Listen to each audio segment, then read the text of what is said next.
कक्षा 10वीं के सामाजिक विज्ञान के 5वें मॉडल पेपर में आप सभी का स्वागत है। सर्वप्रथम हम लोगों को ऊपर के निर्देश ध्यान से पढ़ने हैं। 3 घंटा 15 मिनट का समय है हमारे पास और 80 अंक का पेपर है और निर्देश है नामांक अनिवार्यता लिखें। किसी भी परिस्थिति में अपने रोल नंबर आपको नहीं भूलना है। प्रश्न पत्र पर और उत्तर पुस्तिका पर दोनों पर पहले अपने रोल नंबर साफ साफ अंकों में अंकित करने हैं।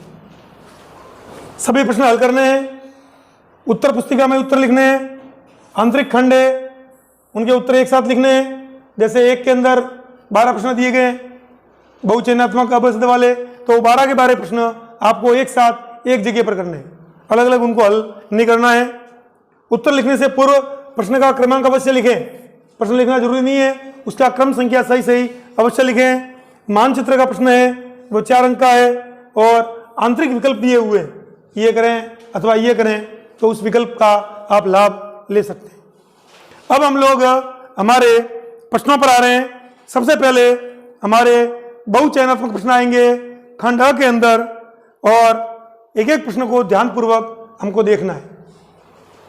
पहला प्रश्न है, कांग्रेस के किस अधिवेशन में पूर्ण स्वराज की मांग को औपचारिक रूप से मान लिया गया? आपको पहले भी मैंने बताया था कि लाहौर के अंदर दिसंबर 1929 के अंदर पहली बार पंडित जवाहरलाल नेहरू की अध्यक्षता में जो अधिवेशन हुआ कांग्रेस का 1929 लाहौर का जो अधिवेशन था और उसके अध्यक्ष पंडित जवाहरलाल नेहरू थे, उनकी अध्यक्षता में पहली बार कांग्रेस ने पूर्ण स्वराज्य की मांग की थी। तो हमारा उत्तर हो जाएगा लाहौर अधिवेशन। इन सब के उत्तर आपको एक जगह पर लिखने हैं। जैसे आप ऐसे लिखते हैं प्रश्न 1 का उत्तर और फिर इसके अंदर 1 2 3 4 नंबर लगा दें। 1 2 एक लाइन में 1 3 4 5 6 7 8 9 10 11 12 क्रम से एक लाइन में 1 नंबर। और पहले का उत्तर जैसे अपने द आ गया तो आप यहां पर द अंकित कर देंगे। दूसरे प्रश्न पर चलते हैं। 1929 का कांग्रेस अधिवेशन कहां हुआ था? अभी बात हुई अपने लाहौर अधिवेशन की, वही प्रश्न एक प्रकार से वापस रिपीट है कि वो अधिवेशन लाहौर में हुआ था। तो हमारा उत्तर स हो जाएगा दूसरे का। लाहौर वर्तमान में पाकिस्तान में चला गया है। रावी नदी के तट पर स्थित ये एक बहुत प्रसिद्ध शहर था। 26 जनवरी 1930 को यहीं पर पहली बार तिरंगा झंडा फहराया गया था और हमने प्रथम आजादी का दिवस मनाया था। इसलिए 26 जनवरी को हमारा संविधान हमने लागू किया। वो 26 जनवरी 1930 हमने लाहौर से ही सिलेक्ट की है, चुनी है। निम्न में से कौन सा रेशा गोल्डन फाइबर कहलाता है? गोल्डन फाइबर सोने का रेशा बताया था मैंने आपको, जूट। तो चौथे का उत्तर हो गया हमारे स जूट। जूट आपको मालूम है आजादी से पहले बहुत बड़ी मात्रा में जूट भारत में पैदा होता था, लेकिन जब देश का विभाजन हुआ तो सारे जूट उगाने वाले जो खेत थे वो बांग्लादेश में चले गए, फैक्ट्रियां भारत में रह गई। इसलिए जूट के कारोबार पर बड़ा बुरा असर पड़ा था। अब तीसरा प्रश्न था हमारा कि 18वीं सदी में विश्व व्यापार का सबसे बड़ा केंद्र कौन सा था? 18वीं शताब्दी, जब अंग्रेज लोगों ने पूरी की पूरी दुनिया में अपने उपनिवेश बनाए थे, पुर्तगालियों ने बनाए थे, डचों ने बनाए थे, तो यूरोप स्वाभाविक उत्तर है इसका। तीसरे का उत्तर हो गया यूरोप ने 18वीं सदी के अंदर सबसे ज्यादा व्यापार विश्व के अंदर स्थापित किया था। पांचवा प्रश्न है, 1448 में गुटेनबर्ग में पहली कौन सी पुस्तक छपी थी जिसके कारण पुनर्जागरण और धर्म सुधार आंदोलन हुए विश्व के अंदर? कौन सी किताब छपी? तो वो थी ईसाइयों की सबसे पवित्र पुस्तक बाइबिल। पांचवें का उत्तर हो गया हमारे ऐसे क्रमबद्ध आप उत्तर लिखते जाएंगे। छठा प्रश्न है, दुनिया के सबसे पुराने राजनीतिक दलों में से एक है। ये हमको मालूम होना चाहिए कि भारतीय जनता पार्टी की स्थापना 1980 के आसपास, बहुजन समाजवादी पार्टी 20 साल पहले, कम्युनिस्ट पार्टी 1925 में, और भारतीय राष्ट्रीय कांग्रेस 1885 में। तो सबसे पुरानी पार्टी हो गई हमारी भारतीय राष्ट्रीय कांग्रेस, इंडियन नेशनल कांग्रेस। आपका उत्तर हो गया छठे का। इसी के नीचे लिखना है आपको लाइन से, छठे का ब। अब हम अगले प्रश्न पर चलते हैं। हमारा 7वां प्रश्न है, किसी लोकतांत्रिक शासन व्यवस्था द्वारा सामना की जाने वाली समस्याओं को कहते हैं। कोई लोकतांत्रिक देश है तो वहां सबसे बड़ी जो समस्या आएगी, लोकतंत्र की चुनौतियां, प्रतिनिधियों की चुनौतियां, जनता की चुनौतियां, तानाशाही की चुनौतियां। तानाशाही हो नहीं सकता, प्रतिनिधि चुने हुए लोग होते हैं जनता के, इसलिए वो चुनौती प्रस्तुत स्वयं नहीं कर सकते, और जनता है वो सरकार को चुनती है। तो लोकतंत्र की चुनौतियां, इसका सही उत्तर होगा 7वें का हम लिख देंगे यहां अ। लोकतंत्र के अंदर जो चुनौतियां हैं वो लोकतांत्रिक सरकार को मिलती है। वह राजनीतिक दल जो सत्ता पर काबिज होता है कहलाता है सत्ताधारी दल। ये हमको ध्यान रखना है कि जिस पार्टी की सरकार होगी उस पार्टी को हम लोग सत्ताधारी दल कहेंगे, और जो पार्टी सत्ता में नहीं है और सबसे बड़ी विरोधी पार्टी है उसको विरोधी पार्टी या विपक्ष की पार्टी कहेंगे। विरोधी दल, विपक्षी पार्टी या विरोधी पार्टी कहेंगे। पक्ष और विपक्ष, सत्ताधारी दल और विरोधी दल। अभी भारतीय जनता पार्टी सत्ताधारी दल है केंद्र में और कांग्रेस विरोधी दल है, जबकि राजस्थान में कांग्रेस सत्ताधारी पार्टी है और भारतीय जनता पार्टी विरोधी दल है। ये हमको मालूम होना चाहिए किस पार्टी की सरकार है और कौन विरोधी दल है। भारत में सूचना का अधिकार कब लागू हुआ? राइट टू इंफॉर्मेशन, ये तारीख अपन को याद होनी चाहिए। 9वां प्रश्न है ब। 2005 में भारत में सूचना का अधिकार लागू हुआ था। हमारा 10वां प्रश्न है कि जमाकर्ता बैंक से पाते हैं। जब कोई राशि आप बैंक में जमा करवाते हैं तो बैंक आपको क्या देता है? ब्याज देता है, वेतन यानी तनख्वाह देता है, बोनस देता है या उपहार गिफ्ट देता है। सीधी सी बात है कि बैंक अपने धन पर हमको ब्याज देता है। तो अपन 10वें का यहाँ अ लिख देंगे। निम्न में से कौन सा उद्योग खनिज पर आधारित उद्योग है? खनिज जो वस्तुएं जमीन में से खोद के निकाली जाती हैं। सूती वस्त्र खेतों में पैदा होता है, कपास, पटसन, चीनी, गन्ने से सब खेती पर आधारित है। सीमेंट का जो पत्थर है, मिट्टी है, ये सब खोद के निकाली जाती है। तो हमारा उत्तर हो जाएगा 11वें का स। सीमेंट उद्योग है वो चूना पत्थर पर आधारित है और चूना पत्थर खानों से हमको मिलता है। वह कंपनी जो एक से अधिक देशों में उत्पादन पर स्वामित्व और नियंत्रण रखती है कहलाती है, कई बार अपन ने पढ़ा है, बहुराष्ट्रीय कंपनियां जिनका स्वामित्व और नियंत्रण बहुत सारे देशों में हो। जिस कंपनी का, जैसे एप्पल अमेरिका की कंपनी है, उसका उत्पादन चीन में हो रहा है, अब भारत में भी हो रहा है, तो वो बहुराष्ट्रीय कंपनी हो गई। होंडा, हीरो होंडा की पहले बाइक आती थी, हीरो और होंडा ने मिलकर के एक मल्टीनेशनल बहुराष्ट्रीय कंपनी में रही, बहुत जगह उसका उत्पादन होता है। तो वो कंपनियां जो एक से ज्यादा देशों में अपने माल को पैदा भी करती है और उस कंपनी पर नियंत्रण भी रखती है, तो वो हो जाती है हमारी बहुराष्ट्रीय कंपनी। सब उत्तर हो गया 12वें का। तो इस प्रकार से हम एक सूची बनाएंगे, प्रश्न संख्या और उत्तर। सीधे क्रम से भी बना सकते हैं, इसको ऐसे भी बना सकते हैं, और यहां पर अपन उत्तर अपने अंकित करते जाएंगे। इसमें अपन को ध्यान रखना है कि कहीं तीसरे का चौथे में या चौथे का 5वें में अंकित नहीं हो जाए। बहुत ध्यानपूर्वक ठंडे दिमाग से एक एक प्रश्न को 4 बार पढ़ करके सोचना है कि इसने पूछा क्या है। और प्रश्न बहुत सरल आएंगे, मैं आपको बता देता हूं, बहुत ही सरल प्रश्न, ज्यादा दिमाग लगाने की उसमें आपको आवश्यकता नहीं पड़ेगी। जिसने भी पढ़ा है ध्यान से एक बार ध्यान से सुनिए बात, वो आराम से ये 12 नंबर प्राप्त कर सकता है। एक बार ध्यान से, बहुत सरल प्रश्न है। अब सीधी सी बात है, सूती कपास कहां से निकलता है, पटसन कहां से निकलता है, चीनी गन्ना कहां से निकलता है। अब खनिज सीधे से सीमेंट उद्योग है। बहुराष्ट्रीय कंपनियां, सीधी सी बात आ गई, बहुराष्ट्रीय एक से ज्यादा राष्ट्र। नाम पढ़कर ही अपन को समझ में आ जाता है। बच्चे को भी मालूम है कि बैंक ब्याज देता है, तो ये बहुत सरल प्रश्न है। इसी प्रकार के प्रश्न आपको पूछे जाएंगे और बहुत ठंडे दिमाग से उस प्रश्नों का उत्तर हमको देना है, उतावल नहीं करनी है। उत्तर आ रहा है फिर भी अपने गलत हो जाएगा।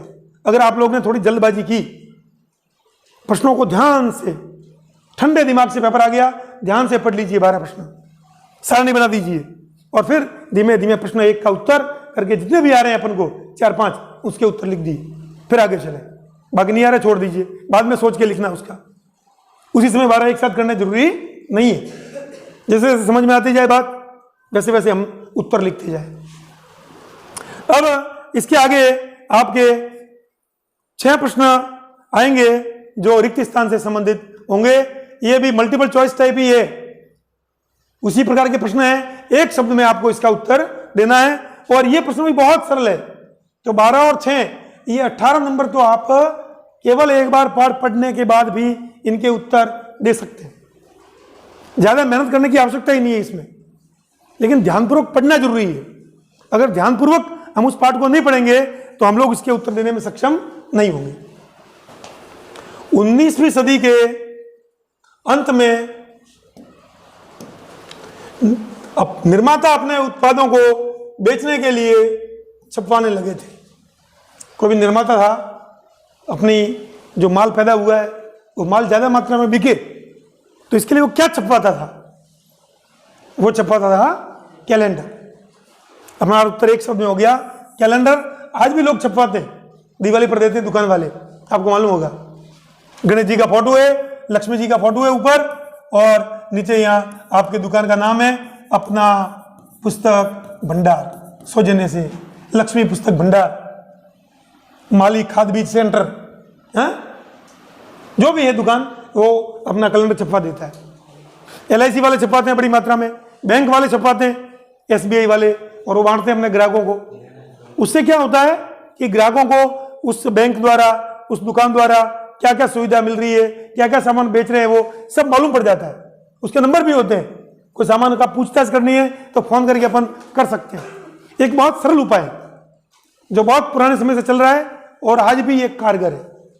जिसको भी अपना व्यापार बढ़ाना है वो कैलेंडर छपवा करके बंटवाते हैं। उससे मालूम पड़ जाता है कि भैया इस दुकान पर इस रेट में ये माल सही क्वालिटी का सही कीमत में मिल रहा है। तो इससे हमको बहुत सारी जानकारी प्राप्त हो जाती है। रिक्त स्थान का निर्यात तभी संभव हो पाया जब जहाजों को ठंडा रखने की व्यवस्था कर ली गई। आपको मालूम होगा कि अमेरिका से बहुत बड़ी मात्रा में मांस यूरोप भेजा जाने लगा, लेकिन वो बीच में खराब हो जाता था। रेफ्रिजरेशन की व्यवस्था नहीं थी, लेकिन जैसे ही उस जहाजों के अंदर फ्रिज की व्यवस्था हुई, ठंडा रखने की व्यवस्था हुई, तो मांस बहुत बड़ी मात्रा में निर्यात होने लगा। अपना उत्तर हो गया मांस। जिसने भी पाठ पढ़ा है वो उत्तर दे सकता है। कुछ याद करने की आवश्यकता नहीं है, सब याद कर रहे हैं, याद करने की जरूरत ही नहीं है। एक बार ठंडे दिमाग से पूरा पाठ शांति से पढ़ लिया है, अपने आप याद आएगा। रोज शाम को 1-1 घंटा हर विषय पढ़िए, 6 घंटे 6 विषय, एक पाठ एक बार रीडिंग मार लीजिए ध्यान से। पहला पाठ इतिहास का खास करके एक पाठ रोज पढ़ते रहे। कोई समझ में नहीं आ रहा है, समस्या लिख के भेज दीजिए मुझे, बता दूंगा मैं आपको क्या समाधान है उसका। लेकिन पढ़ना बहुत आवश्यक है, ज्यादा मेहनत नहीं है। सब पसीना आ रहा है, खूब कर रहे हैं, कॉपी इधर उधर पासबुक खोल रहे हैं, कभी वो किताब खोल रहे हैं, कभी वो बंद कर रहे हैं, कुछ नहीं करना है। बहुत ईजी गोइंग, आराम से अपनी पाठ्य पुस्तक को ध्यानपूर्वक जो पढ़ लेगा वो बहुत अच्छे नंबर ला सकता है। और 2-4 बार जिसने पढ़ लिया वो तो 90% नंबर भी ला सकता है, लेकिन ध्यान से पढ़ना है। हमारा अगला प्रश्न है, खाली जगह अन्य जाति समूहों से भेदभाव और उन्हें अपने से अलग मानने की धारणा पर आधारित है वर्ण व्यवस्था। वर्ण ने जाति की व्यवस्था जो थी वो एक दूसरे से जाति समूह अपने आप को अलग मानते थे कि भाई हमारी वो जाति है, हमारी वो जाति है। वर्ण व्यवस्था हम इसको कहते हैं। केरल में शिशु मृत्यु दर कम है क्योंकि वहां स्वास्थ्य और खाली जगह की मौलिक सुविधाएं पर्याप्त मात्रा में उपलब्ध है। यह भी एक सामान्य ज्ञान का प्रश्न है कि छोटे बच्चे जन्मते हैं, उनकी मृत्यु दर केरल में कम थी। क्यों? क्योंकि वह स्वास्थ्य की अच्छी सुविधा थी, हॉस्पिटल। और दूसरी बात, शिक्षा। शिक्षा जब तक नहीं होगी तब तक हम लोग समझ ही नहीं पाएंगे कि बच्चे को कौन सा टीका लगवाना है, गर्भवती माता को कौन सा टीका लगाना है, क्या संभाल करनी है, क्या देखभाल करनी है। हमारे यहाँ पर भी शिक्षा का प्रचार हुआ है और शिशु मृत्यु दर यहाँ पर भी कम हुई है विगत वर्षों में। तो शिक्षा और स्वास्थ्य। अगला प्रश्न है हमारा, परिवारों की ऋण की अधिकांश जरूरतें अनौपचारिक स्रोतों से पूरी होती है। कौन से परिवार हैं जिनके ऋणों की जरूरत अनौपचारिक स्रोत से पूरी होती है? औपचारिक स्रोत तो आपको मालूम है, बैंक है, सहकारी समितियां हैं जहां से जाकर के हम लोग क्रेडिट कार्ड लेते हैं, किसान क्रेडिट कार्ड, और अन्य आवश्यकताएं की ब्याज प्राप्त कर लेते हैं, ऋण प्राप्त कर लेते हैं। लेकिन जो ग्रामीण क्षेत्र हैं, जो ग्रामीण परिवार के लोग हैं, उनकी जो आवश्यकता है वो अनौपचारिक स्रोत। अनौपचारिक स्रोत का मतलब गांव का कोई सेठ है, कोई दुकानदार है, अपनी जाति का कोई पंच है, उससे जाकर के हम पैसे ले लेते हैं। अपना कोई मामा है, नाना है, कोई रिश्तेदारों में कोई ज़्यादा पैसों वाला व्यक्ति है, मामा जी 1 लाख भेज देना खेती का समय। अनौपचारिक हो गया, औपचारिक स्रोत नहीं है। औपचारिक है बैंक, सहकारी समिति। उपभोक्ता की सक्रिय भागीदारी से ही आंदोलन प्रभावी हो सकता है। उत्तर इसमें ही आ गया है, उपभोक्ता आंदोलन। उन जो उपभोक्ताओं को 1986 के कानून के तहत बहुत सारे अधिकार दिए गए, इसके ऊपर हमने बात की थी। कई फोरम बने जिला स्तर पर, राज्य स्तर पर, राष्ट्रीय स्तर पर, उपभोक्ताओं को शोषण से बचाने के लिए। ये हमारे 6 प्रश्न यहाँ रिक्त स्थान वाले पूरे हो जाते हैं। इसके बाद में आप लोगों को थोड़े और ठंडे दिमाग से सोचना है, और ये जो प्रश्न है इनके उत्तर हमको एक शब्द या अधिकतम 1 लाइन में देने हैं। 1-1 नंबर के ये प्रश्न भी बहुत ही सरल प्रकार के हैं। केवल ध्यानपूर्वक पाठ को पढ़ लेना ही पर्याप्त है इन प्रश्नों के उत्तर देने के लिए। बार बार अभ्यास कीजिए, आप बार बार पढ़िए, और बहुत ही इजी गोइंग में आप बहुत अच्छे अंकों से प्राप्त हो सकते हैं। दिमाग के अंदर कोई टेंशन नहीं होना चाहिए कि सब परीक्षा आ रही है, उसका कोई हवा नहीं होना चाहिए। आराम से खुशी खुशी पढ़िए, और पढ़ करके प्रश्नों को ध्यान से पढ़ना है। पेपर के ऊपर जो अनुदेश दिए उनको ध्यान से पढ़ना है, और फिर उत्तर देते जाएं। जो आ रहे हैं उनके उत्तर देते जाएं, जो नहीं आ रहे हैं उनको छोड़ दें एक बार। फिर जैसे ही घंटे 1.5 घंटे में अपने कितने कर लिए देख लिए एक बार, और उसके बाद ध्यान से फिर दूसरी बार पढ़ें, और फिर उत्तर उनके देते रहें। तो हमारा प्रश्न तीसरा जो है, पहला प्रश्न आपके 12 प्रश्न थे उसके अंदर बहुचयनात्मक, दूसरा प्रश्न आपके रिक्त स्थान का वही आएगा परीक्षा में, 6 प्रश्न आएंगे उसमें, और तीसरा प्रश्न जो है आपके 1 शब्द वाला आएगा। अपनी पुस्तकों और लेखों के प्रकाशन के माध्यम से किस धर्म सुधारक ने प्रोटेस्टेंट धर्म सुधार आंदोलन की शुरुआत की? हमने पढ़ा है पुनर्जागरण और धर्म सुधार आंदोलन। ईसाई धर्म के अंदर बहुत सारी बुराइयां आ गई थी। ईसाइयों के जो धर्मगुरु थे, पोप और पादरी, वो लोग जो पापी व्यक्ति थे उनको बुलाते थे अपने पास, और क्षमा पत्र उनको बांटने लगे पैसों के बदले में, कि लो हमारे पास सर्टिफिकेट ले जाओ, तुम सीधे स्वर्ग में पहुंच जाओगे। जब मार्टिन लूथर ने ये चीज देखी तो उसने ईसाई धर्म के अंदर सुधार करने की आवश्यकता पर बल दिया, और ईसाइयों के अंदर एक नया मत, एक नया पंथ उसने चला दिया, प्रोटेस्टेंट, जो मार्टिन लूथर के मत को मानने लगे। जो पुराने कैथोलिक थे वो कैथोलिक ईसाई कहलाए, और ये थे वो प्रोटेस्टेंट वाले ईसाई हो गए। तो मार्टिन लूथर हमारा उत्तर हो गया इसके अंदर। 19वीं शताब्दी में यूरोप के लोग किन महाद्वीपों में जाकर बसे? तो पहला नंबर अमेरिका, दूसरा नंबर ऑस्ट्रेलिया।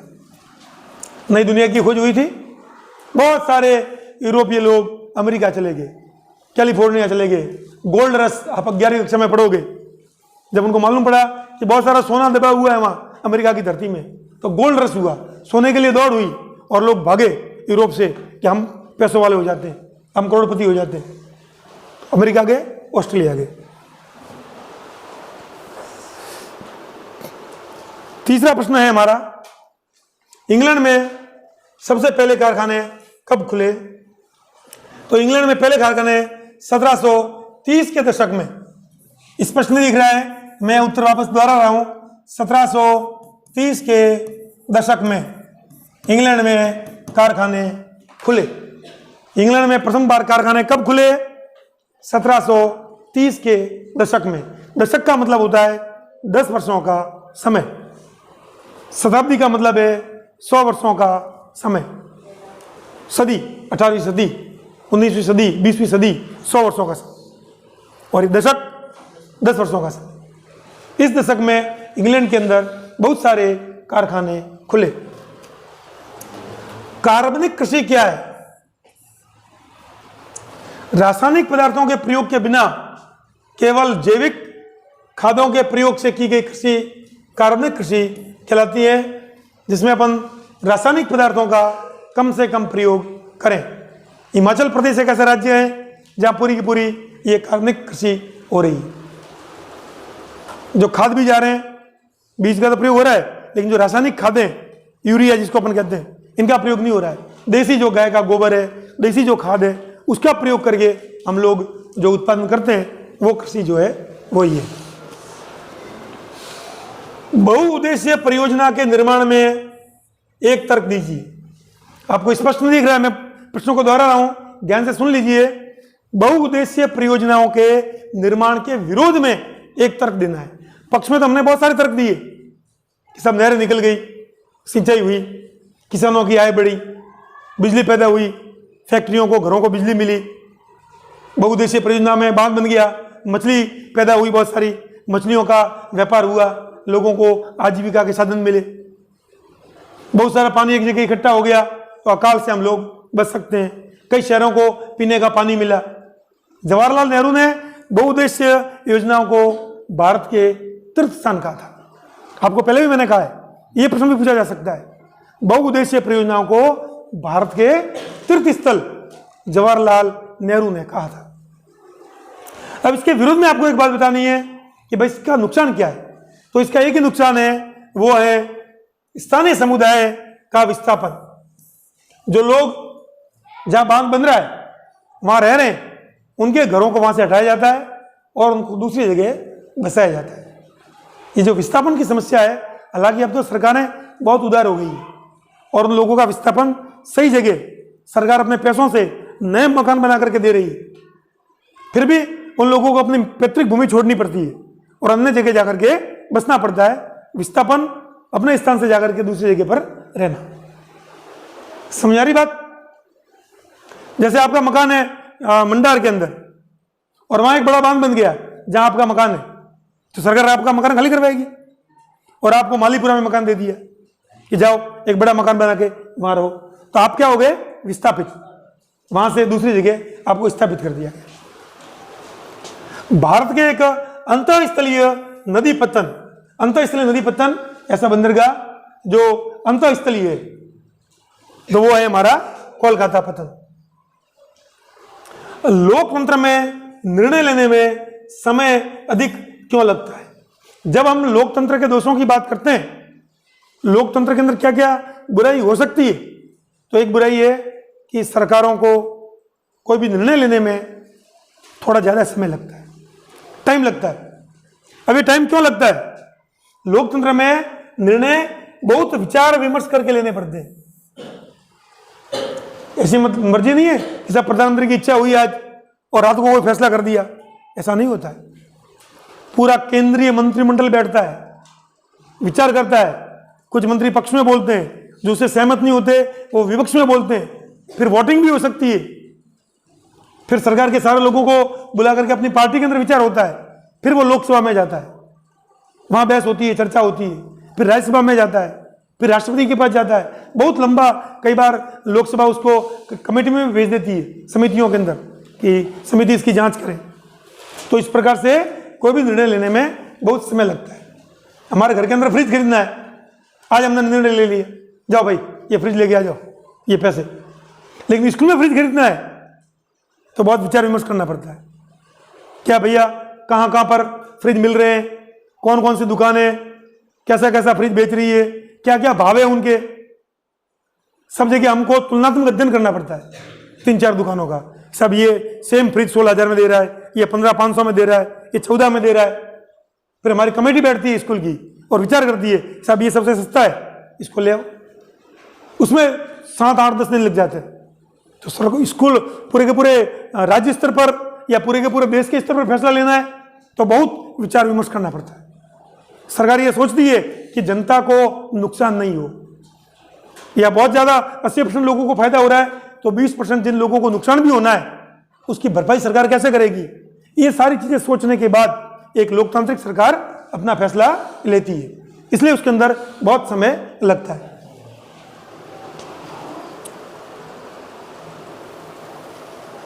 हमारा अगला प्रश्न है, किन्हीं 2 संस्थागत कार्यों में लोकतांत्रिक व्यवस्थाएं ज्यादा सफल रही है। 2 संस्थागत कार्य जिसके अंदर लोकतांत्रिक व्यवस्था बहुत सफल रही है, तो पहली है नियमित और निष्पक्ष चुनाव, हर 5 साल बाद चुनाव, और बिल्कुल फेयर एंड फ्री, निष्पक्ष, पक्षपात रहित और बिल्कुल शुद्ध चुनाव हमारा निर्वाचन आयोग समय समय पर करवा रहा है। लोग बिना किसी भय के घर से बाहर निकल रहे हैं और जिसकी मर्जी हो उसको वोट देकर के पुनः खुशी खुशी घर आते हैं। और नई सरकारों का गठन हो रहा है, सरकारें बदल भी रही है, राजस्थान में बदल गई, कई बार सरकार रिपीट भी हो रही है, केंद्र में रिपीट हो गई। तो लोग बिना किसी भय के अपने मतदान का उपयोग कर रहे हैं और सरकारें, चुनाव आयोग समय पर, ऐसा नहीं कि सब 5 साल के लिए हमने सरकार चुनी और सरकार 6 साल चल गई, नहीं, समय पर, उससे पहले ही 5 साल उस तारीख को पूरे हो रहे उससे पहले चुनाव आयोग घोषणा कर लेता है कि सब फलाने राज्य में उस दिन वोटिंग होगी, उस दिन काउंटिंग होगी, और सारा काम विधिवत रूप से हो रहा है। खुली सार्वजनिक चर्चा के लिए उचित स्थितियां, सरकार ने कोई कानून ला दिया, कुछ लोग उसके पक्ष में होते हैं, कुछ लोग उसके विपक्ष में होते हैं।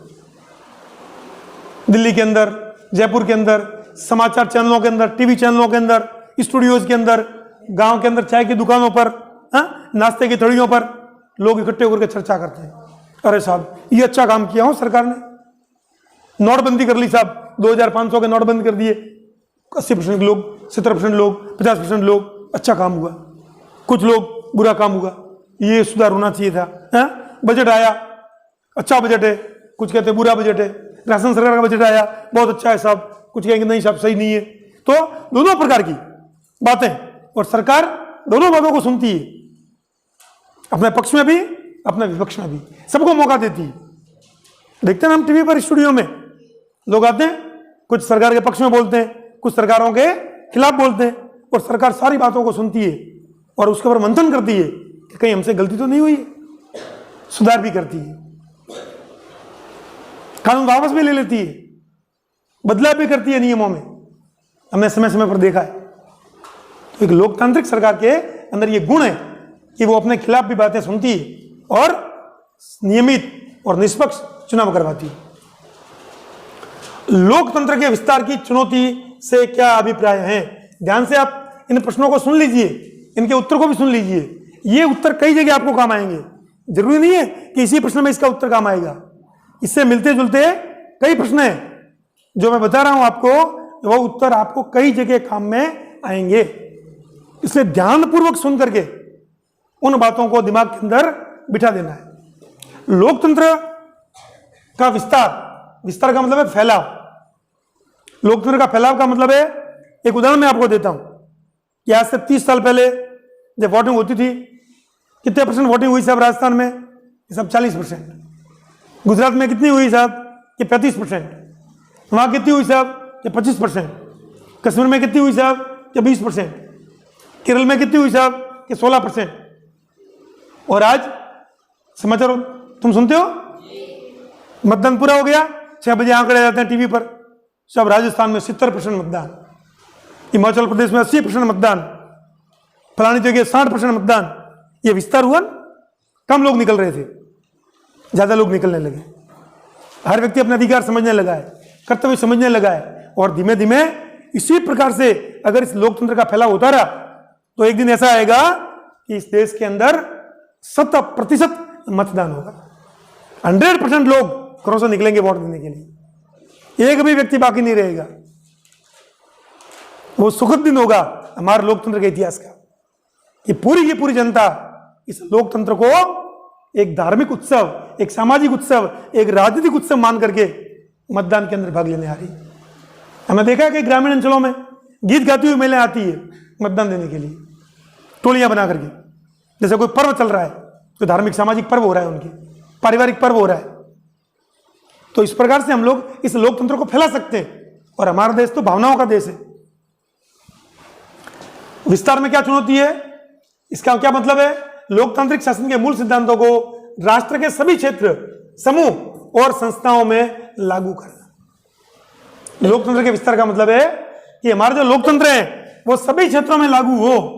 राजस्थान में, गुजरात में, मिजोरम में, कलकत्ता में, हर जगह समस्त समूहों पर, जितने भी समूह है हमारे, जाति के समूह है, धर्म के समूह है, समाज के समूह है, एनजीओ है, और सभी संस्थाओं पर, जितनी भी संस्था है भारत में, सब लोकतंत्र को माने।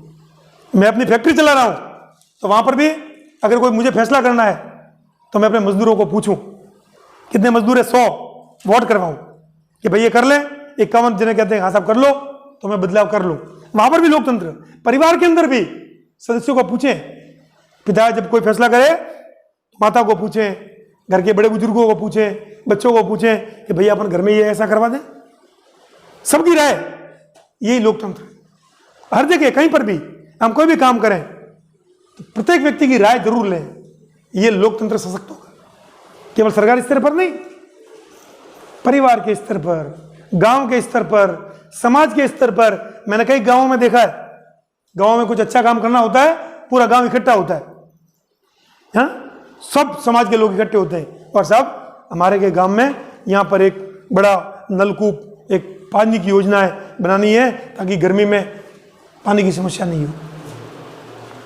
पशुओं के लिए सब हम एक चारागाह बना रहे हैं, गायों के लिए गौशाला बना रहे हैं गांव के लोग, सब नंदीशाला बना रहे हैं गांव के लोग इकट्ठे होकर के। ये लोकतंत्र है। सब लोग मिलकर के अपनी भागीदारी सुनिश्चित करें। अन्नपूर्णा सत्ता की साझेदारी। हर व्यक्ति, महिलाएं भी पहले देखते थे महिलाएं घूंघट निकाल के चलती थी, हाँ? आज प्रधान बन गई महिलाएं अपने रेवदर के अंदर, राधिका देवासी। सरपंच बन गई महिलाएं अपने अंजा देवी, कोई घूंघट नहीं, कुर्सी पर बैठती है, हाँ? फैसले लेना, बोलो, बात करना क्या है, तो वो समस्त क्षेत्र, समस्त समाज, समस्त समूह उसके अंदर भागीदार बने। ये लोकतंत्र के विस्तार का मतलब है। पहले क्या होता था, गांव के कुछ समझदार लोग होते थे, पढ़े लिखे होते थे, हर गांव में 8-10 लोग, वो कहते थे देखो भाई कि अब इसको अपने ऐसा काम करना है, तो बाकी सब लोग हाँ सब ठीक है, थे अपने लो, सही बात थोड़ी। लेकिन अब ऐसा नहीं है। अब प्रत्येक व्यक्ति अपना दिमाग लगा करके सोचता है क्या सही है क्या गलत है। तो ये विस्तार है लोकतंत्र का।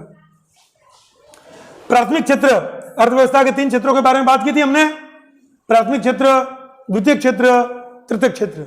अब यहां बात है प्राथमिक क्षेत्र की। तो प्राथमिक क्षेत्र के अंदर क्या चीज आती है, क्या कहते हैं हम, जब हम प्राकृतिक संसाधनों का उपयोग करके किसी वस्तु का उत्पादन करते हैं तो प्राथमिक क्षेत्र कहलाता है। प्रकृति द्वारा जो चीजें मिलती है हमको, प्रकृति प्रदत्त वस्तुओं का उपयोग करके हम जब कोई वस्तु बनाते हैं तो वो क्या हो गया, प्राथमिक क्षेत्र। जैसे कृषि, प्रकृति ने दी है जमीन, प्रकृति देती है बारिश, उससे हम फसल पैदा करते हैं। पशुपालन, मछलियों का पालन, खानों में से खोदना, खुदाई करना, ये सब क्या आता है प्राथमिक क्षेत्र में, जो प्रकृति द्वारा वस्तु हमको मिलती है। भारत में सार्वजनिक क्षेत्र का कोई उदाहरण दीजिए। आपको बताया था सार्वजनिक क्षेत्र जिसके ऊपर सरकार का नियंत्रण होता है, भारतीय रेल, भारतीय डाक, बहुत सारी संस्थाएं, रेलवे हैं, डाक हैं, ये सब क्या है, सार्वजनिक क्षेत्र हैं हमारे। साक्षरता दर का क्या अभिप्राय है? साक्षरता दर, ध्यान से सुन लीजिए आप, बहुत सरल प्रश्न है, लेकिन अपन गफलत कर लेते हैं इसके अंदर कि अपन को उम्र का ध्यान नहीं होता है कि साक्षरता दर किसकी गिनी जाती है। साक्षरता दर 7 वर्ष या उससे अधिक आयु के लोगों में साक्षर जनसंख्या का अनुपात दर्शाती है।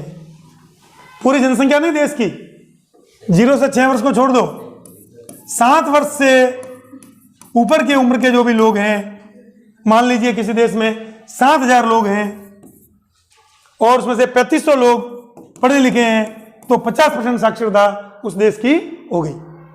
0 से 6 वर्ष के 1000 लोग हैं, उनको छोड़ दिया हमने। ठीक है, अब अपने थोड़े बड़े प्रश्न आ रहे हैं जो 2 नंबर के हैं और 2 से 3 लाइनों में हमको उनके तो उत्तर हैं वो लिखने। 1815 में स्थापित रूढ़िवादी शासन व्यवस्था की विशेषताएं क्या थी? रूढ़ि का मतलब है परंपराएं। जो शासन व्यवस्थाएं परंपरागत रूप से चली आ रही है, उसकी कोई 2 विशेषताएं हमको बतानी है। तो रूढ़िवादी समाज की स्थापित परंपराएं संस्थाओं को बनाए रखना चाहती है। क्या व्यवस्था है? जो पारंपरिक संस्थाएं हैं,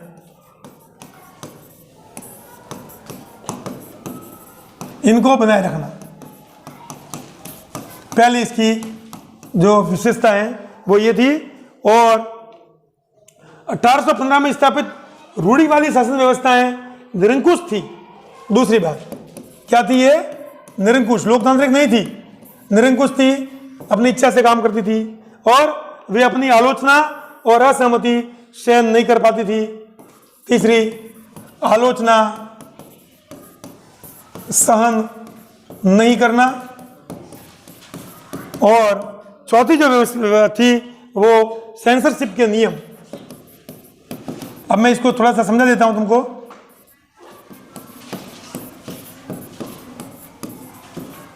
जिसको दिख नहीं रहा है ध्यान से सुन ले एक बार।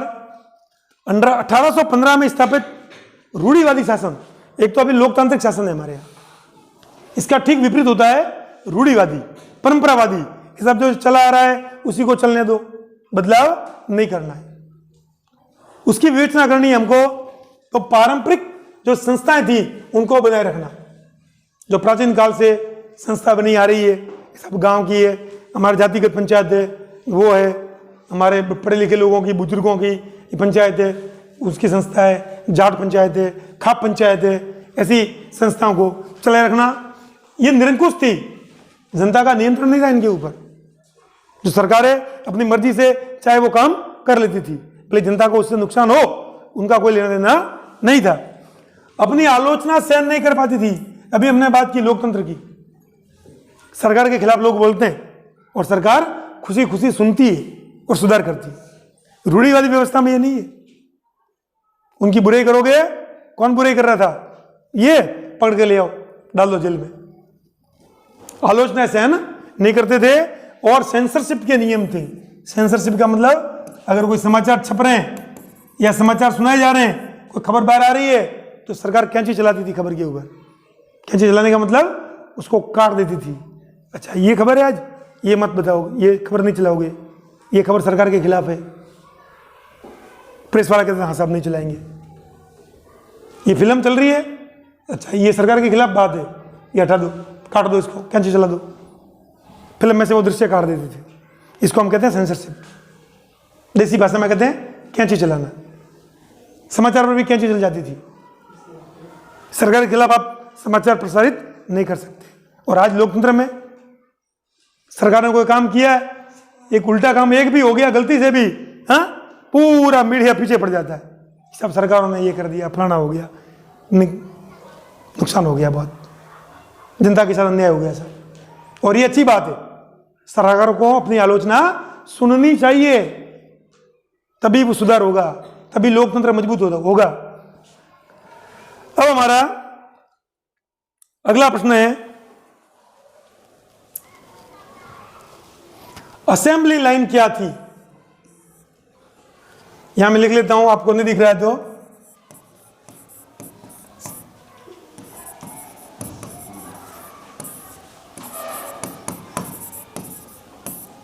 असेंबली लाइन क्या थी? ध्यानपूर्वक इसको एक बार हमको पढ़ना है। अमेरिका के प्रसिद्ध उद्योगपति और कार निर्माता हेनरी फोर्ड फोर्ड कार आती है ना सबसे महंगी, फोर्ड, नाम सुना है आप लोगों ने? वो फोर्ड कंपनी के मालिक हेनरी फोर्ड साहब, जो अमेरिका के बहुत बड़े उद्योगपति हैं, उन्होंने कारों के उत्पादन के लिए जिस पद्धति को अपनाया उसे असेंबली लाइन कहते हैं। असेंबली लाइन पर मजदूरों को एक ही काम, जैसे कार के किसी विशेष पुर्जे को ही लगाते रहना था। इस पद्धति में हर 3 मिनट में एक कार तैयार हो जाती थी। 3 मिनट में एक कार, असेंबली लाइन। ये क्या करेगा? सब कार का रबर, जो टायर है उसका रबर तैयार करेगा, ये हॉर्न तैयार करेगा, ये एसी तैयार करेगा, ये सीट तैयार करेगा, ये सीट बेल्ट तैयार करेगा। हर आदमी अपना अपना काम सबको बांट दिया और वो दिन भर वो वही काम करेगा, एक काम, और 3 मिनट के अंदर एक कार तैयार। एक व्यक्ति एक छोटा छोटा काम बांट दिया, इसको कहते हैं असेंबली लाइन। इसकी शुरुआत की थी हेनरी फोर्ड साहब ने, जो फोर्ड कंपनी के मालिक है, अमेरिका के बहुत बड़े उद्योगपति है। हम भी ऐसे कामों को बांट देते हैं। आपके यहाँ पर स्कूलों में अगर एक सर आ जाए पढ़ाने के लिए और 8 पीरियड तक वही पढ़ाते रहे तो बोर हो जाएंगे। जब हिंदी पढ़ाओगे, गणित पढ़ाओगे, उनको भी समझ में नहीं आएगा। हाँ, और 40 मिनट हुई, हिंदी वाले चले गए, सामाजिक वाले आगे, गणित वाले आगे, और अपने विषय में मास्टर होते हैं। फटाफट फटाफट फटाफट बता दिया, समझ में आ गया, बात खत्म। तो वो जो मजदूर था वो एक्सपर्ट हो जाता था कि उसको क्या करना है, केवल दरवाजे का हत्था बनाना है बस। तो वो दिन भर वही काम करेगा। उसको सीट का कवर बनाना है, दिन भर वो मजदूर वही काम करेगा। उसको सिलाई करनी है सीट की, वो सिलाई का ही काम। उसको रबर के बैंड बनाने हैं, वो रबर का बैंड ही बनाएगा। उसको स्टीयरिंग का वो बनाना है ऊपर का कवर, तो वो स्टीयरिंग ही बनाएगा। ऐसे 1000 आदमियों में एक काम बांट दिया गया। एक व्यक्ति एक कार नहीं बना रहा है, कई व्यक्तियों में उस कार्य का क्या हो गया, विभाजन। इसको कहते हैं हम असेंबली लाइन। बहुत महत्वपूर्ण प्रश्न है, असेंबली लाइन समझ गए? एक बार रिपीट कर रहा हूं वापस। अमेरिका के बहुत बड़े उद्योगपति और फोर्ड कंपनी के मालिक हेनरी फोर्ड साहब, उन्होंने अपने मजदूरों को कार्य का विभाजन कर दिया कि एक मजदूर एक समय में एक ही कार्य करेगा। इससे पूरी की पूरी कार कितने मिनट में तैयार हो गई? 3 मिनट में। इसी को असेंबली लाइन कहते हैं। उसके बाद कई लोगों ने उससे सीखा दुनिया के अंदर और अपने फैक्ट्रियों में भी प्रयोग किया और बहुत जल्दी उत्पादन होने लगा। हर देश की अपनी अपनी विशेषता है, हर व्यक्ति की अपनी अपनी विशेषता है और उसके अनुसार वो अपने काम में सुधार करता रहता है। जैसे अपने यहाँ हड़ताल हो जाती है तो हम क्या करते हैं? जैसे जूता बनाने वाली कंपनी है, उसने हड़ताल कर दी, क्या करेंगे? जूते की फैक्ट्री बंद, ताला लगा दिया। लेकिन जापान के लोग क्या करते हैं? मान लो जूता बनाने वाली कंपनी के अंदर हड़ताल हो गई तो वो लोग क्या करेंगे? सिर्फ दाएं पैर का जूता बनाएंगे, बाएं पैर का नहीं बनाएंगे। काम भी बंद नहीं हो और लोगों को सामान भी नहीं मिले, बाजार में जूतों की कमी हो जाएगी। केवल दाएं दाएं जूता बन रहा है एक पैर का। सरकारों पर भी प्रेशर पड़ता है, अच्छा आ गया यार, जूते नहीं आ रहे मार्केट में, अर्थव्यवस्था कमजोर हो रही है, तो उनकी तुरंत बात सुनती है और जैसे हड़ताल पूरी हो गई, बाएं पैर का जूता बनाना शुरू और फटाफट बाजार में जूते आ गए दूसरे दिन ही। हमने तो बिल्कुल काम बंद कर दिया। लेकिन वो लोग दिमाग से एक तरफा इस प्रकार से काम करते हैं कि सांप भी मर जाए और लाठी भी नहीं टूटे। उनका भी काम चलता रहे, मजदूर बेरोजगार भी नहीं हो, फैक्ट्री वाले भी बेरोजगार नहीं हो और देश के सरकार को ये मालूम भी पड़ जाए कि ये लोग आपके फैसले से असंतुष्ट हैं। स्थानिक जातियों से क्या आशय हैं, उदाहरण सहित स्पष्ट कीजिए। या मैं लिख देता हूं, आप लोगों को नहीं दिख रहा है मुझे मालूम है। स्थानिक जातियां, बायोडाइवर्सिटी वाला पार्ट पढ़ा था हमने, जैव विविधता, संकटग्रस्त जातियां, लुप्त जातियां, उसके बारे में बात की थी हमने। अब यहां बात हो रही है स्थानिक जाति। स्थानिक जाति वो है, ध्यान से सुन लीजिए आप लोग, जो किसी क्षेत्र विशेष के अंदर पाई जाती है, अन्य जगह पर वो जाति आपको मिलेगी नहीं। समझ में आ रही बात मेरी? कश्मीर के अंदर ही कोई जीव पाया जाता है तो वो स्थानिक जाति होगी और देश में कहीं वो जीव नहीं मिलेगा, विश्व में कहीं नहीं मिलेगा। कुछ चीजें हिमालय के पहाड़ों में मिलती है तो केवल वहीं पैदा होती है। वो क्या हो गई? स्थानिक जातियां, जो किसी क्षेत्र विशेष में पैदा होती है। उदाहरण में बता रहा हूं, अंडमानी चील, निकोबारी कबूतर, अंडमानी जंगली सुअर, अरुणाचल के मिथुन, ये इन जातियों के उदाहरण हैं जो अंडमान निकोबार में ही पैदा होते हैं या अरुणाचल में ही पैदा होते हैं। अब है हमारा अगला प्रश्न। ये प्रश्न एक बार एक और मॉडल पेपर में हम हल कर चुके हैं, लेकिन एक बार पुनः रिपीट कर देते हैं कि भारत में जल संकटग्रस्त संसाधन हैं, इस कथन की पुष्टि कीजिए। भारत में जल संकटग्रस्त संसाधन है, जल की कमी है इस देश के अंदर, ये आपको सिद्ध करना है। जल संकट, हमारे यहां पानी की कमी है, इसकी विवेचना करनी है, इसको समझाना है। भारत में जल संकटग्रस्त संसाधन है क्योंकि, बात सुन लीजिए, कि भारत में बढ़ती जनसंख्या के कारण जल के अत्यधिक प्रयोग से जल की कमी हो गई है। देश के अंदर जनसंख्या का विस्फोट हो रहा है, जनसंख्या खूब बढ़ रही है, नदियां सीमित है, समुद्र तालाब सीमित है, कुएं सीमित है, नलकूप सीमित है। 100 लोगों के लिए पानी है गांव में, जनसंख्या होगी 500, तो कमी तो होगी पानी की। बढ़ती जनसंख्या का दबाव, जल प्रदूषित हो जाना, फैक्ट्रियों से गंदा कचरा नदियों में डाल देते हैं, फिर वो पानी पीने के कारण योग्य नहीं रहता है, तो पानी की कमी हो जाती है। और वर्षा की कमी, अनावृष्टि, अकाल पड़ जाता है बार बार, इससे पानी की कमी हो जाती है। तो 3 चीजें आपको समझानी है। पहली बात, बढ़ती जनसंख्या, जो पानी उपलब्ध है वो जनसंख्या के हिसाब से कम है। दूसरी बात, जल का प्रदूषित हो जाना है। और तीसरी बात है वर्षा की कमी। इन 3 चीजों द्वारा आप ये बात स्पष्ट कर सकते हैं कि भारत जल क्षेत्र में एक संकटग्रस्त संसाधन है। बढ़ती जनसंख्या, इतना भी लिख दोगे ना पॉइंट, तो भी आपको नंबर मिल जाएंगे। बढ़ती जनसंख्या के कारण पानी की कमी, जल प्रदूषण के कारण पानी का खराब हो जाना, और वर्षा की कमी के कारण पानी की कमी, तो भी आपका उत्तर पूरा हो जाता है। समझ गए? अगला प्रश्न,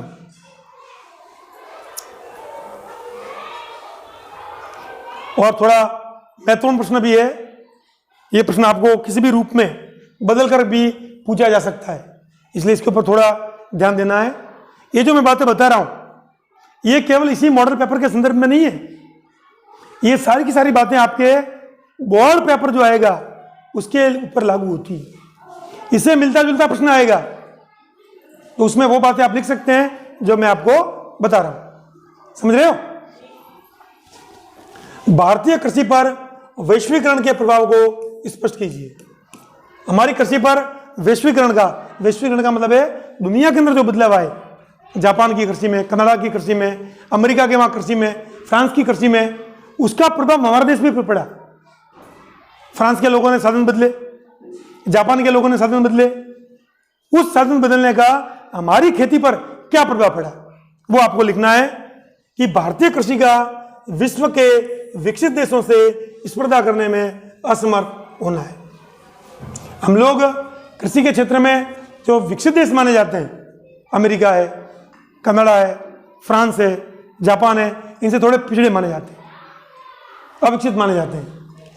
कृषि में नवीन तकनीकों का प्रयोग करना, सुधरे हुए बीजों का प्रयोग करना, निर्वाह कृषि व्यापारिक कृषि में बदलना, और कृषि उत्पादों के विदेशी व्यापार में वृद्धि करना। अब मैं आपको बता देता हूं कि हम लोग वैश्वीकरण के प्रभाव कैसे हैं।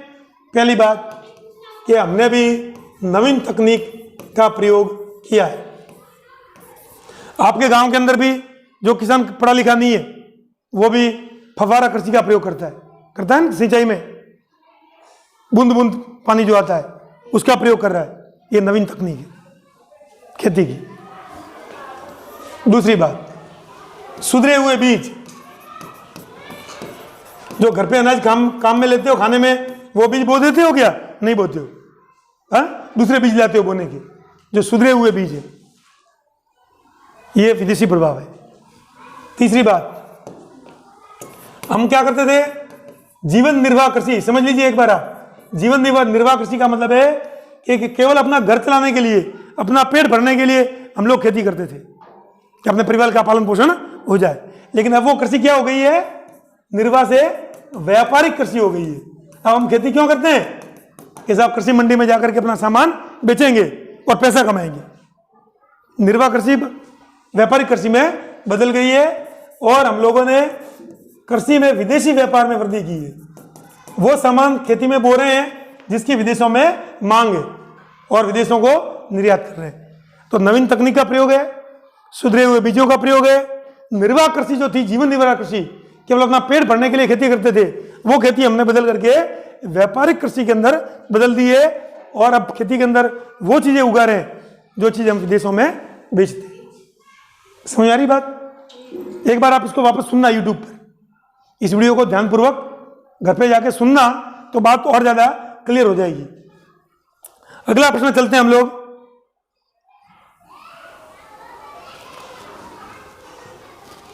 राज्य राजमार्ग क्या है? इनके निर्माण व रख रखाव के लिए कौन उत्तरदायी है? कौन उत्तरदायी है? राज्य राजमार्ग। आप सब समझते हो, अंग्रेजी में बताऊंगा तुरंत समझ में आ जाएगा आपको। स्टेट हाईवे समझते हो? एक होता है नेशनल हाईवे, राष्ट्रीय राजमार्ग, और एक होता है स्टेट हाईवे, राज्य का राजमार्ग। तो राज्य का जो राजमार्ग है वो राज्यों की राजधानी को जिला मुख्यालयों से जोड़ता है। सीधी सी बात है। जयपुर को सिरोही से, जयपुर को जालोर से, जयपुर को पाली से, जयपुर को अजमेर से, जयपुर को कोटा से, जयपुर को टोंक से, ये राजमार्ग जोड़ेगा। राज्य की राजधानी कहाँ है? जयपुर। समस्त जिलों को जोड़ेगा जो रोड, वो क्या है? राज्य राजमार्ग। ये सड़कें राष्ट्रीय राजमार्ग को भी आपस में जोड़ने का कार्य करती है। कई बार नेशनल हाईवे को भी आपस में जोड़ लेती है। राज्य और केंद्र शासित प्रदेशों में राज्य राजमार्गों के निर्माण का कार्य वहां राज्य का सार्वजनिक निर्माण विभाग, राजस्थान के अंदर राजस्थान सरकार का सार्वजनिक निर्माण विभाग, ये याद रखना नाम आपको। राज्य मार्ग को पीडब्ल्यूडी,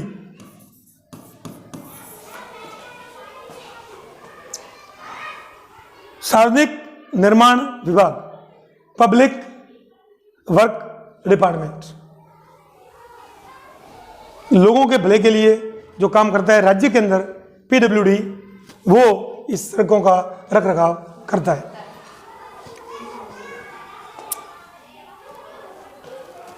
अगला प्रश्न है हमारा, कई बार बात हो चुकी है, बहुत अच्छी तरह से आप लोग समझा सकते हो। विभिन्न स्तरों पर गठित सरकारों के बीच सत्ता की साझेदारी पर टिप्पणी लिखिए।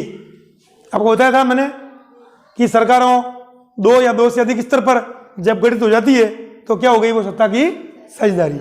हमारे भारत में क्या है? सरकार है 3 स्तर पर है, केंद्र, राज्य और स्थानीय। ठीक है, आपको समझाना है कि इनको अधिकार संविधान द्वारा मिल रहे हैं, इनको वित्तीय साधन संविधान द्वारा मिल रहे हैं, एक ही जनता समूह पर ये शासन करते हैं और अपने आप में स्वतंत्र भी है।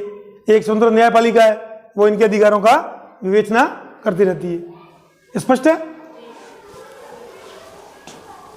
अब है हमारा 11वां प्रश्न, किस प्रकार हमारे समाज में सामाजिक अंतर उत्पन्न होते हैं? यह भी बात अपने लोकतांत्रिक राजनीति के अंदर की थी कि हम लोग, हमारे बीच में हम भेदभाव क्यों करते हैं, अंतर क्यों है हमारे बीच में, वो कौन कौन से आधार है जिससे अंतर पैदा होते हैं। मैंने आपको जब बात की थी तो बताया था कि पहला कारण था हमारा जन्म, जाति, रंग,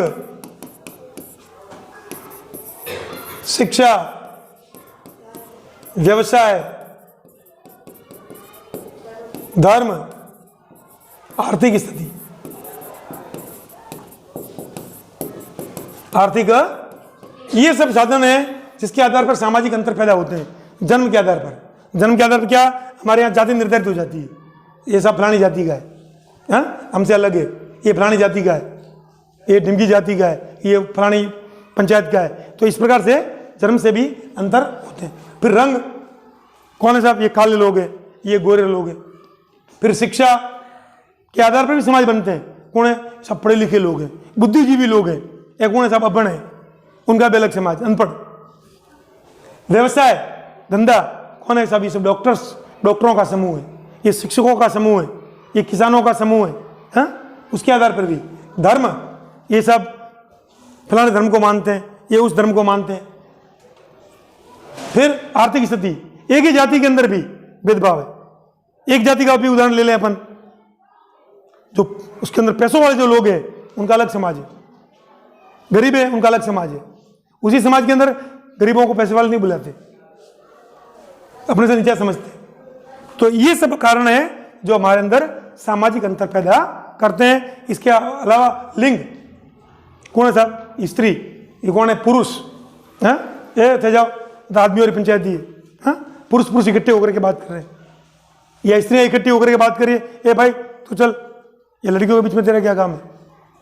ये सामाजिक अंतर, लैंगिक भेदभाव, ये सब चीजें हैं जो हमारे बीच में भेदभाव पैदा करती है। अब हमारा अगला प्रश्न है, सार्वभौम प्रकृति के आंदोलनों के स्वरूप को स्पष्ट कीजिए। थोड़ी सी बात अपन और करेंगे। सार्वभौमिक आंदोलन, यहां ध्यान से मैं वापस लिख रहा हूं,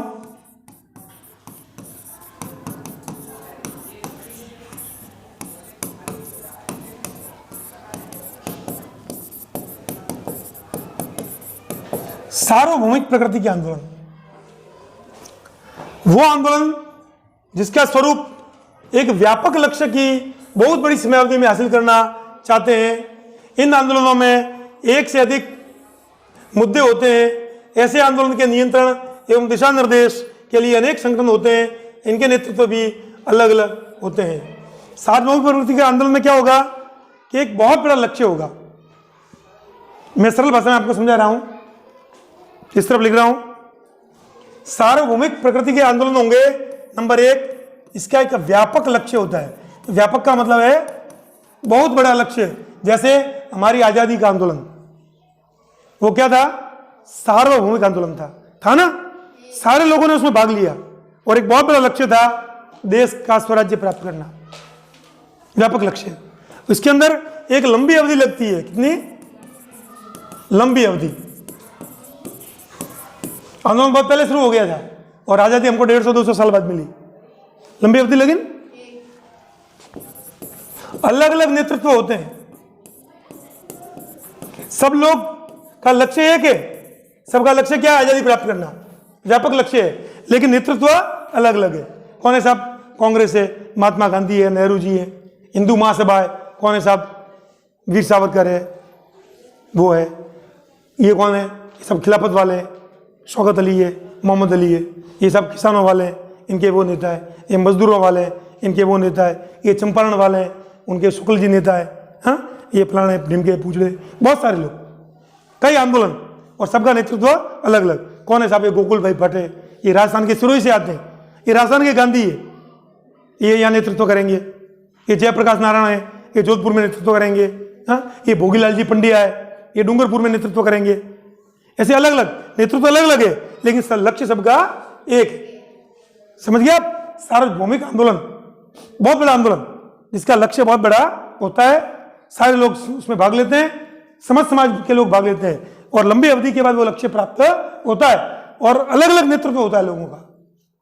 पूरी जनता समूह पर एक ही आदमी नेतृत्व नहीं करता कि सारे लोग गांधी जी के नेतृत्व में लड़ रहे थे, वो मोटे रूप में कहते हैं, लेकिन वास्तव में छोटे छोटे रूप में अलग अलग लोग अलग अलग स्थानों पर उस आंदोलन का नेतृत्व कर रहे थे। कई लाला लाजपत राय थे, कई लोकमान्य तिलक थे, हाँ, कई विपिन चंद्र पाल थे, कहीं गोपाल कृष्ण गोखले थे, कहीं मदन मोहन मालवीय थे, कहीं सरदार वल्लभ भाई पटेल थे, कहीं राय बहादुर शाहनी साहब थे, कहीं राजेंद्र प्रसाद जी थे, कहीं राधाकृष्णन जी थे। अलग अलग लोग अपने अपने स्तर पर, विठल भाई पटेल थे, विनोबा भावे थे, अनुसुईया बहन थी, ये सारे लोग, कल्पना दत्ता थी, जतिन बागा था, ये सब लोग, सूर्य कुमार था, सूर्य सेन, ये लोग मिलकर के अलग अलग स्थानों पर अपने आंदोलन का नेतृत्व कर रहे थे।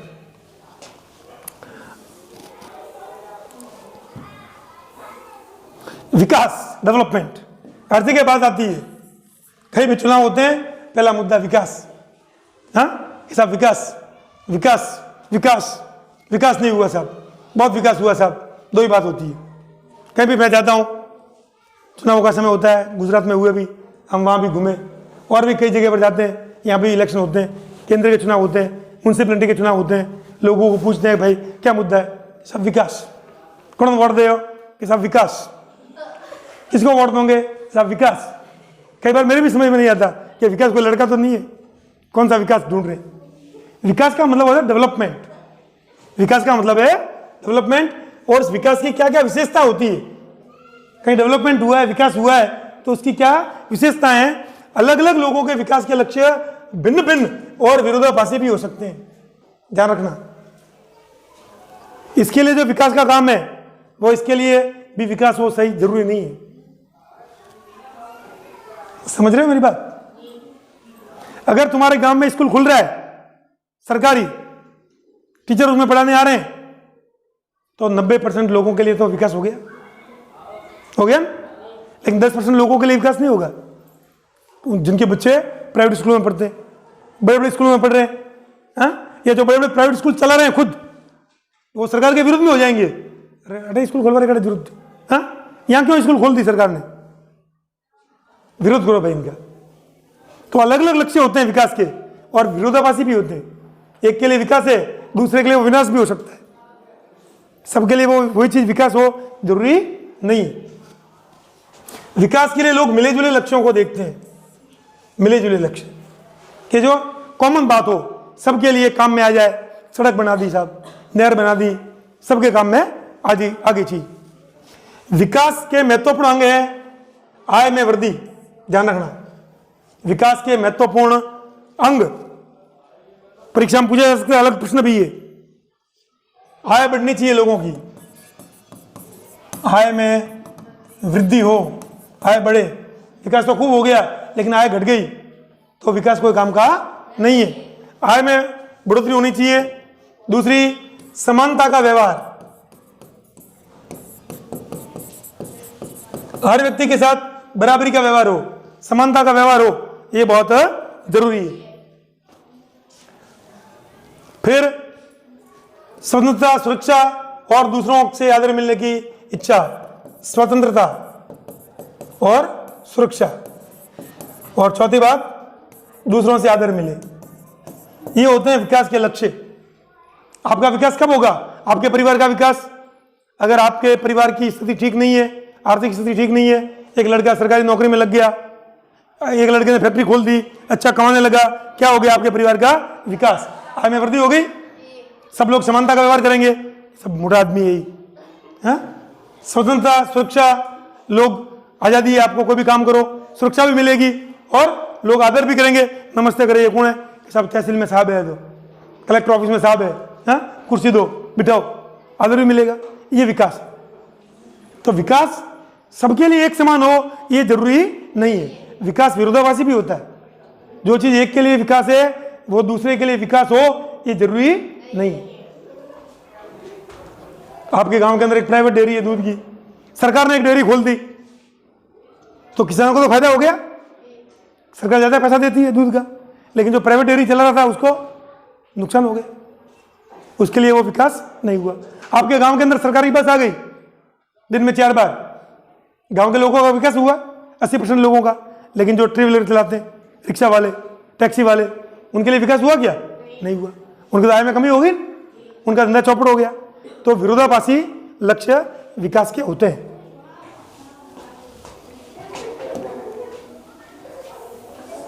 क्या अर्थव्यवस्था के तीनों क्षेत्र एक दूसरे पर निर्भर हैं? अर्थव्यवस्था के 3 क्षेत्र मैंने आपको बताए। प्राथमिक कौन कौन से होते हैं? प्राथमिक खेती, पशुपालन, मछली पालन। द्वितीयक आपका व्यापार है, आपके उद्योग धंधे हैं। और तृतीयक आपकी सेवाएं, बैंक, बीमा। ये सब एक दूसरे के पूरक हैं, है क्या? अगर एक नहीं हो तो दूसरे का काम नहीं चलेगा। दूसरा नहीं हो तो तीसरे का काम नहीं चलेगा।